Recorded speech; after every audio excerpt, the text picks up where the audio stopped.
Welcome, dear friend. Settle yourself comfortably wherever you are. Feel the surface beneath you holding you. Feel the quiet around you. Take a slow, gentle breath in and release it, allowing any tension to flow out with it. Tonight I am taking you somewhere luminous and lovely, the city of light, but not the bright, bustling Paris of day. Tonight you will see Paris wrapped in soft mist, a Paris of quiet streets and golden glow, a Paris that whispers rather than shouts. You are going to Paris, the city that has inspired poets and painters, the city of romance and beauty. And as we journey there together, I will count down from 10 to 1. With each number, allow yourself to release a little more, to soften, to drift toward rest. 10. Notice your body right now, how it rests, how it breathes. You are safe here. 9. Your shoulders are releasing, any tightness melting away like morning dew. 8. Your breath is becoming slower, quieter, deeper. 7.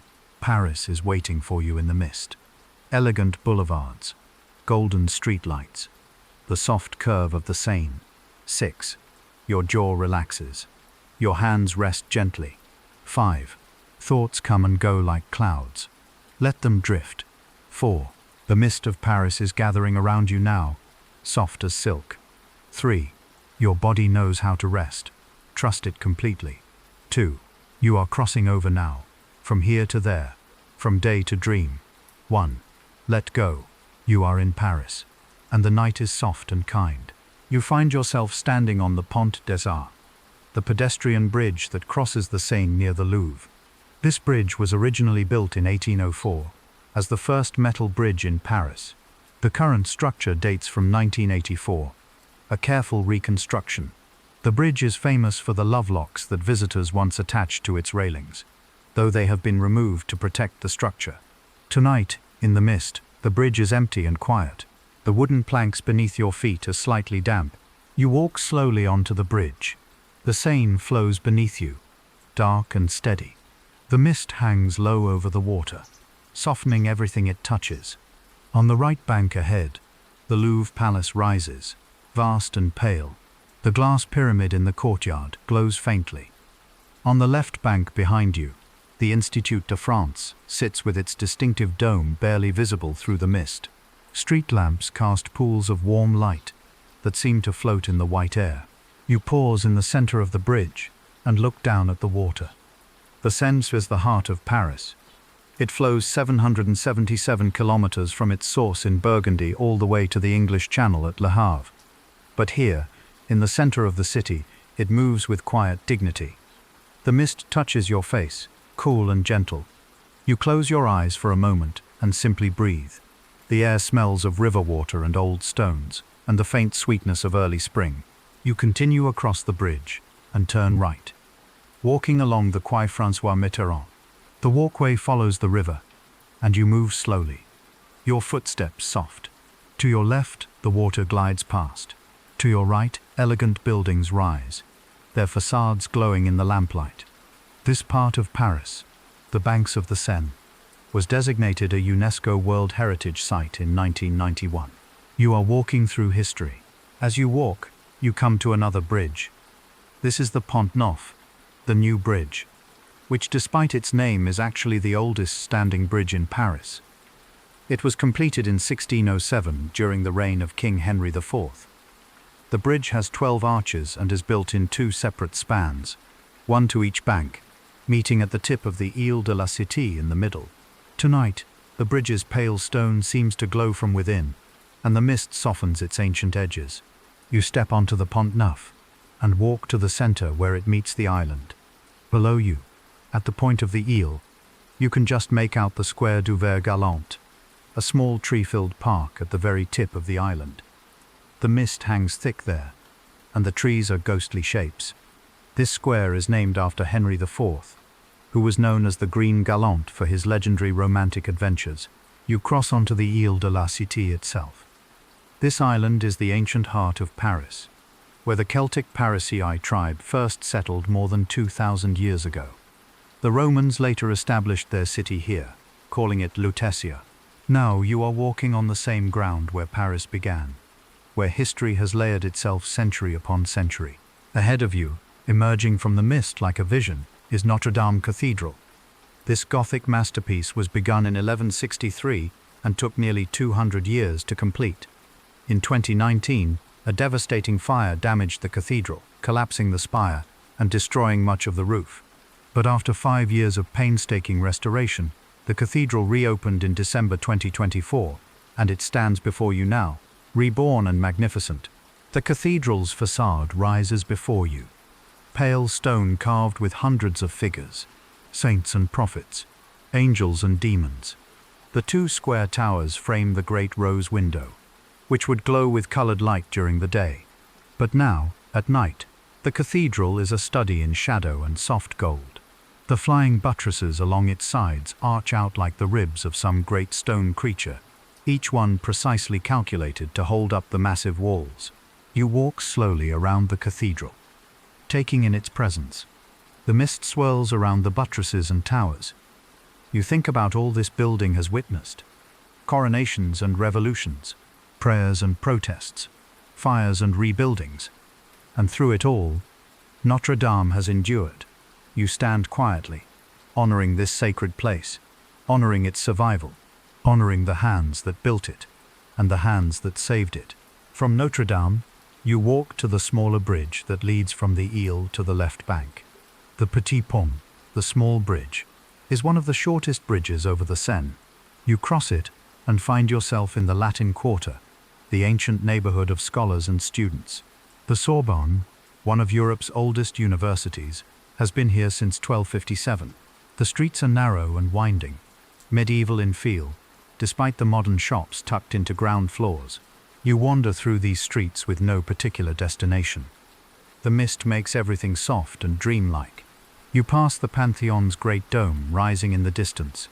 You pass small cafes with their chairs stacked for the night. You pass bookshops with windows full of old volumes. Finally, you emerge at the edge of the Luxembourg Gardens. The Luxembourg Gardens cover 25 hectares in the 6th arrondissement. They were created in 1612 by Marie de Medici, widow of King Henry IV, who wanted a garden to remind her of the Boboli Gardens in her native Florence. The gardens are designed in the formal French style, with geometric flower beds, perfectly trimmed trees, and wide gravel paths. But tonight, in the mist, all that formality softens. The garden becomes something from a fairy tale. You enter through one of the gates and walk along the central path. The great octagonal pond is ahead of you, its surface barely visible through the mist. During the day, children sail toy boats on this pond, a tradition that has continued for more than 150 years. But now the pond is still, its water like dark glass. Around it, chairs are arranged in patient rows, waiting for tomorrow's visitors. You find one of the classic green metal chairs and sit. The chair is cool and slightly damp. The mist presses close around you. You can see perhaps 20 feet in any direction, no more. The Luxembourg Palace, where the French Senate meets, is somewhere behind you in the white, but you cannot see it. The Medici fountain is somewhere to your right, but it too is hidden. You are alone in a small circle of visibility, surrounded by softness. You close your eyes and simply rest here. Your breathing has become very slow, very deep. Your body is so relaxed. The chair holds you. The garden holds you. The night holds you. There is nothing you need to do, nowhere you need to be. This moment is enough, more than enough. After a long, peaceful time, you stand and make your way back out of the gardens. You walk north through Saint-Germain-des-Prés, one of Paris's most literary neighborhoods. This is where Sartre and Simone de Beauvoir spent their days writing in cafes, where Hemingway lived and worked in the 1920s. The neighborhood retains that intellectual, artistic atmosphere even now. You return to the Seine and walk along the Quai d'Orsay. Ahead of you, across the river, rises the Musée d'Orsay. This magnificent building was once the Gare d'Orsay, a railway station built for the 1900 World's Fair. When it became too small for modern trains, it was converted into a museum in 1986. Now it houses the world's finest collection of Impressionist and Post-Impressionist art. Monet, Renoir, Van Gogh, Cézanne, all of them here. Their visions of light and color preserved behind those elegant Beaux-Arts walls. You continue along the river until you reach the Pont Alexandre III. This bridge is considered the most beautiful in Paris. And tonight, even in the mist, you understand why. The bridge was built for the 1900 World's Fair, and it is a masterpiece of Art Nouveau design. 4 gilded statues of winged horses rise from tall pylons at each end. The bridge itself is a single steel arch, incredibly graceful, decorated with cherubs and nymphs and ornate lamps. You walk onto the Pont Alexandre III slowly, taking in every detail. The mist softens the gold of the statues, making them glow. The ornate lamps create perfect circles of light in the white air. You pause in the middle of the bridge and look upstream. Through gaps in the mist you can see the Eiffel Tower in the distance. Its iron lattice barely visible, its lights diffused by the fog. You cross the bridge and find yourself at the Invalides. This massive complex was built by Louis XIV in 1671 as a hospital and retirement home for war veterans. It still serves that purpose, though now it also houses several museums, including the Army Museum and Napoleon's tomb. The golden dome of the Invalides Church rises above the complex, barely visible tonight, but always imposing. Under that dome, Napoleon Bonaparte lies in his tomb of red quartzite, brought here in 1861 from St. Helena, where he died in exile. You walk around the edge of the Invalides complex and then turn west. You are heading toward the Eiffel Tower now. The streets are quiet. The mist is thick. You move through a Paris that feels like it exists only for you, a gift given in the deep of night. And then, suddenly, the Eiffel Tower is before you. Not suddenly, really. It has been there all along. But the mist has hidden it until you are close, and now here it is, rising 330 meters into the sky. Its iron lattice structure, designed by Gustave Eiffel, and built for the 1889 World's Fair. Like the Orsay station, it was meant to be temporary, built to stand for just 20 years. But Paris fell in love with it, and now more than 135 years later, it remains the symbol of the city, perhaps the most recognizable building in the world. Tonight, the tower glows softly in the mist. Its usual evening light show is muted by the fog, which diffuses the lights into a soft golden haze. The tower seems to float, detached from the earth, a structure of light more than iron. You walk beneath it, onto the Champ de Mars, the long park that stretches from the tower's base toward the École Militaire in the distance. You find a bench and sit, looking up at the tower. Your neck tilts back. Your eyes follow the lines of iron as they rise and rise into the mist. At this angle, the tower seems infinite, a ladder to the sky, a bridge between earth and heaven. You feel very small beneath it, but not insignificant.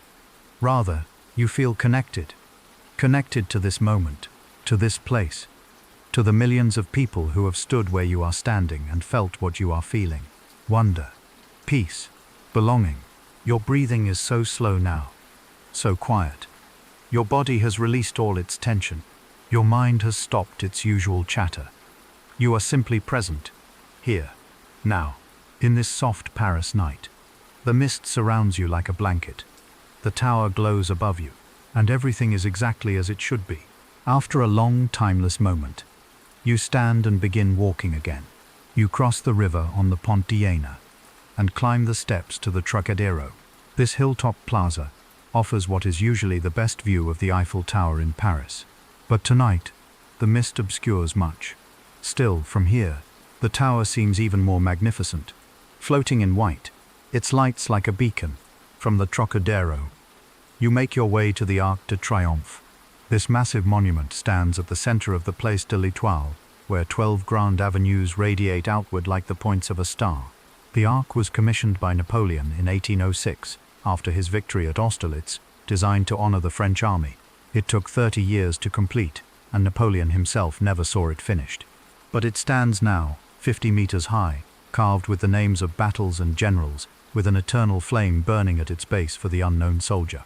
You stand before the Arc de Triomphe and look up. The mist swirls around it, and the carved figures seem to move in the shifting light.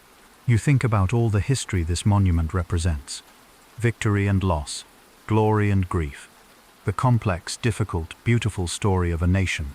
You stand in silence, paying your respects, honoring the past, acknowledging what has been.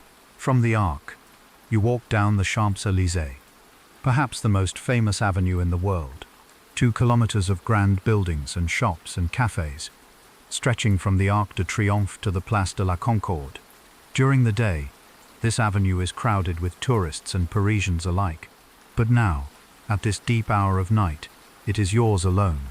The broad sidewalks, the plane trees lining the street, the shop windows glowing faintly, all of it wrapped in soft mist, all of it quiet and dreamlike.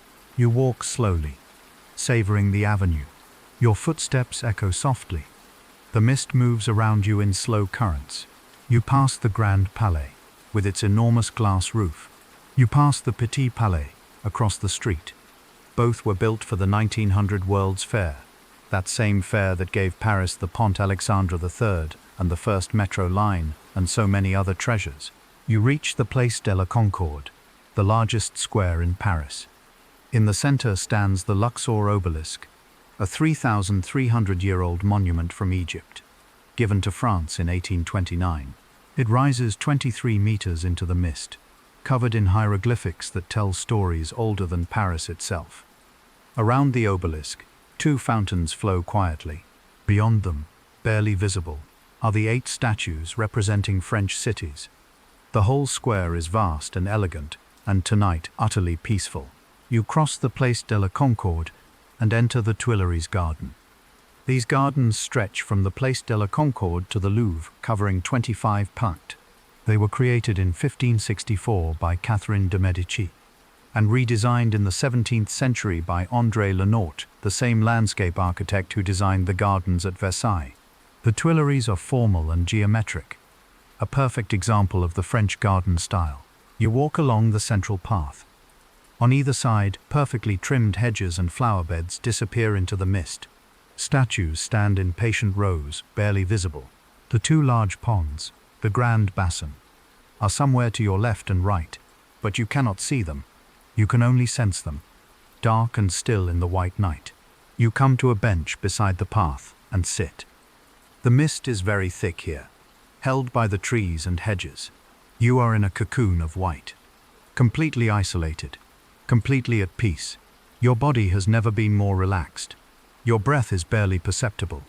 You are on the edge of sleep, that soft boundary where the world begins to dissolve. And as you sit there, the scene begins to change. So gradually, the bench beneath you becomes softer, the mist becomes warmer, the Tuileries garden fades, becoming translucent, becoming light, and you realize you are no longer in Paris. Or rather, Paris is no longer around you in the physical sense. It has moved inside you, into your heart, into your breath, into the deep quiet of your mind. You are lying in your bed now. The transition was so gentle you barely noticed it. Paris is gone, but not really. It lives in you now. The soft mist, the golden lights, the ancient stones and flowing river, the tower reaching toward the sky. All of it is with you. A gift, a blessing, a beautiful dream to carry into sleep. Your body is completely still. Every muscle loose and soft. Every bone settled and heavy. Your breath is so slow, so quiet. Your heartbeat is calm and steady. You are sinking into your bed like sinking into water. Gently, peacefully, inevitably, as you drift towards sleep. Let these truths settle into you. You are safe. You are held. You are loved beyond measure. There is nowhere else you need to be. Nothing else you need to do. This rest is your birthright. This peace is your natural state. Simply allow it. Simply receive it. The mist of Paris wraps around you now like the softest blanket. Cool and gentle against your skin, carrying the scent of the Seine and the gardens, carrying the glow of street lamps and the whisper of history. This mist asks nothing of you. It simply holds you, keeps you safe, lets you rest. Sleep now, dear friend. Sleep deeply. Sleep peacefully. Let Paris carry you into dreams. And know that whenever you need it, the city of light is waiting for you. Its bridges and boulevards, its gardens and galleries, its rivers and its history, All of it is yours, always yours, forever. As you rest in the deepest peace, Paris visits you once more. One final gift before sleep claims you completely. You find yourself in Montmartre, the hilltop neighborhood in the north of Paris. This area has been home to artists for more than a century. Picasso lived here. Van Gogh lived here. Toulouse-Lautrec painted the cabaret dancers of Montmartre's famous nightclubs. The neighborhood retains that bohemian spirit even now. With its winding cobblestone streets and hidden staircases, and small artist studios tucked into ancient buildings, you climb the steep streets slowly, the mist accompanying you. You pass the Moulin de la Galette, one of the last surviving windmills of Montmartre, painted by Renoir in his famous 1876 canvas. You pass small cafes and shops, all closed for the night, their windows dark. You climb higher, toward the summit of the hill, and then you arrive at the Sacré-Cœur Basilica. This white church crowns the highest point in Paris, 130 meters above sea level. The basilica was built between 1875 and 1914 in Romano-Byzantine style. Its exterior is made of travertine stone, which stays white because the stone secretes calcite when it rains, constantly cleaning the building. Even in the mist, the Sacré-Cœur glows with an otherworldly luminescence. You stand at the top of the steps before the basilica. Below you, Paris should spread in all its glory. From here, on a clear day, you can see for 50 kilometers in every direction. You can identify every major landmark: the Eiffel Tower, the Arc de Triomphe, Notre Dame, the Golden Dome of the Invalides. But tonight there is only mist, white upon white. The city is hidden, wrapped in softness, but somehow this feels right. Perfect. Paris does not need to be seen to be felt. You have walked its streets tonight. You have touched its stones. You have breathed its air. The city lives in you now, not as images but as sensations, as feelings, as peace. You sit on the steps of the Sacré-Cœur and look out into the white. The mist moves slowly, eternally. It has no beginning and no end. Like breath, like time, like consciousness itself. You feel yourself dissolving into it, not disappearing, but expanding, becoming part of something larger than yourself. Your body is so heavy now, so completely relaxed. Your eyes are closed, or maybe open. You cannot tell the difference anymore. The boundary between inner and outer has become permeable. You are the mist, and the mist is you. You are Paris, and Paris is you. You are the breath, and the breath is you. From somewhere far away, you hear the sound of church bells. Not loud, not insistent, just a gentle reminder that time is passing. Even here, even in this timeless place. The bells ring once, twice, 3 times. And with each ring, you sink a little deeper into rest. You think about all you have experienced tonight. Each bridge you crossed, each landmark you visited, the Seine flowing past, the gardens waiting in their patient beauty, the tower reaching toward the sky, the cathedral rebuilt from flames, the basilica glowing white on its hill. All of it has been leading you here, to this moment, to this deep abiding peace. Paris has taught you something tonight. It has shown you that beauty endures, that despite fire and revolution and war and the passage of centuries, something essential remains. The city's spirit, its heart, its soul, and that same spirit lives in you, that same capacity for beauty and resilience and grace. You carry Paris within you because Paris is not just a place. It is a way of seeing, a way of being, a commitment to beauty and art and the eternal things. The mist begins to glow. Not brighter, but from within, as if the white itself is becoming luminous. You realize dawn must be approaching, though you cannot see the sun. The night is releasing you gently. Paris is releasing you gently, sending you home with its blessing. The steps beneath you soften. The basilica behind you fades. The mist itself becomes lighter, thinner, until it is barely there at all. And then you are lying in your bed, eyes closed, breathing slowly, the softest smile on your lips. The night has done its work. Your body has released every last bit of tension. Your muscles are loose. Your joints are soft. Your breath is barely perceptible, so slow and quiet. Your heartbeat is steady and calm, a gentle rhythm that connects you to all of life, to the pulse of the universe itself. As you rest here, on the edge of sleep, let yourself receive these final truths. You are part of something vast and beautiful. You belong to this world, and it belongs to you. Your life is woven into the great tapestry of existence, connected to every other life, every other moment, every other breath. You are never alone. You are always held, always loved, always home. The mist of Paris remains with you, invisible now but present. It wraps around your sleeping body. It fills your lungs with each breath. It carries you deeper and deeper into rest, into the healing darkness where dreams are born, and the soul renews itself. The hours of deep night stretch ahead, hours of restoration and renewal. Your body will do its patient work, repairing and strengthening. Your mind will process the day, filing away what matters and releasing what does not. Your spirit will wander in the free spaces of dream, unburdened and luminous. All of this will happen without any effort from you. You need only rest, only allow, only trust the ancient wisdom of your body, which has been putting you to sleep and waking you up every single day of your life. It knows what to do. It has always known.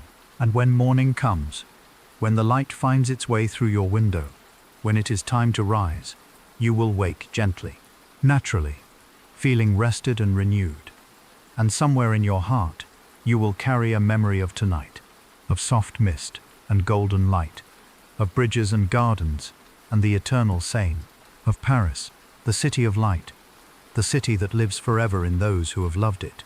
Until then, sleep. Sleep deeply. Sleep peacefully. Let the night hold you in its tender care. Let the mist cradle you in its softness. Let Paris live in your dreams, beautiful and eternal, a gift that will never fade. This is what travel gives us, even imagined travel.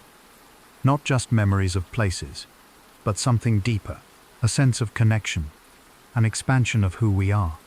You walked through Paris tonight, and Paris walked through you. You are changed by it, in ways both subtle and profound.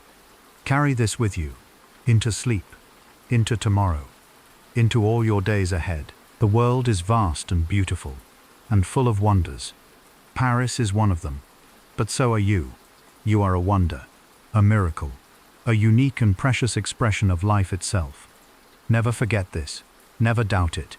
You matter, you belong, you are loved. Rest in this knowing. Let it fill you like light. Let it ease away any worry, or fear, or doubt. You are exactly where you need to be, doing exactly what you need to do, which is nothing except resting, breathing, being. This is enough. You are enough. Everything is exactly as it should be. Sleep calls to you now with a voice both ancient and gentle.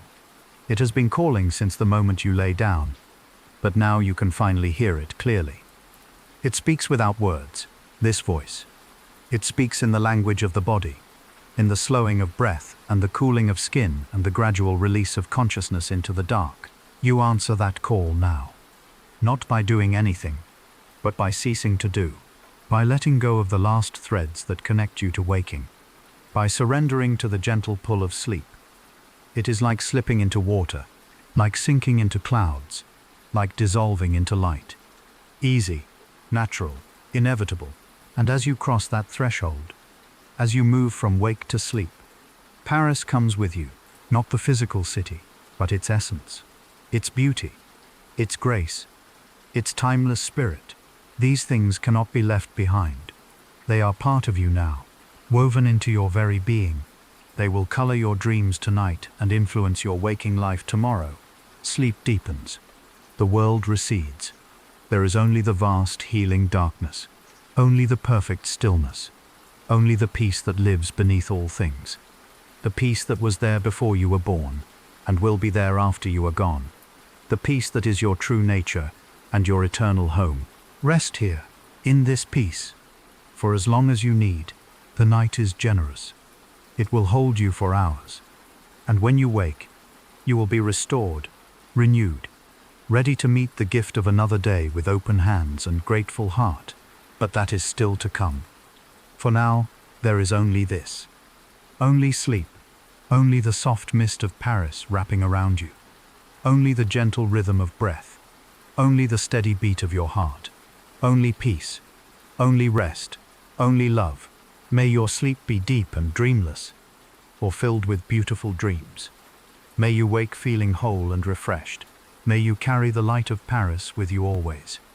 And may you never forget that you are loved, you are held, you are home. The night continues its patient watch. Outside, somewhere, Paris sleeps too. The Seine flows on in darkness. The bridges stand firm. The gardens wait in stillness. The Eiffel Tower glows softly for no one. The city breathes in its sleep, as you breathe in yours. And for this one night, you and Paris are one, connected, unified, both resting in the arms of the night. This is the gift the city has given you. Not just beauty to witness, but peace to carry. Not just sights to remember, but rest to embody. Paris has shown you what it means to endure with grace, to survive with beauty, to remain luminous, even in darkness. These lessons are yours now, forever, and so you sleep.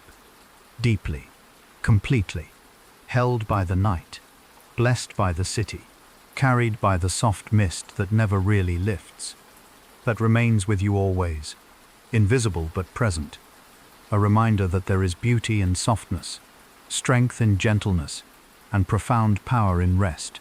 Bonne nuit. Good night. Sweet dreams. Sleep.